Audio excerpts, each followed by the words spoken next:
நோயாளிகள் தாராளமா சாப்பிடலாம். இது ரத்தத்தில் இன்சுலின் அளவுகளையும் கட்டுப்படுத்துது.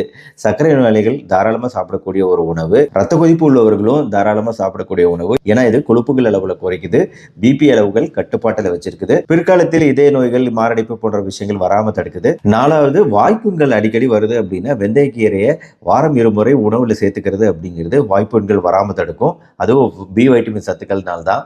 5வது, நம்ம உடம்போட செரிமான அமைப்புக்கு மிக மிக நல்லது. டைஜஷன் நல்லா நடக்கும். ஏன்னா இதுல இருக்கக்கூடிய நார்ச்சத்து, நீரில் கரையக்கூடிய நார்ச்சத்து அப்படிங்கிறது இருக்கிறதுனால இந்த நார்ச்சத்து நம்ம ஜீரண குழாயில கரைஞ்சி நாம சாப்பிட்ட மற்ற உணவுகளும் அந்த ஜீரண குழாயில பயணம் செஞ்சு கீழே வரதுக்கு உதவி செய்யுது. அதனால வெந்தயக்கீரை சப்பாத்தி சாப்பிட்டீங்கன்னா அடுத்த நாள் காலையில பாத்ரூம்ல ஃப்ரீயா ஒரு சென்சேஷனை உணருவீங்க.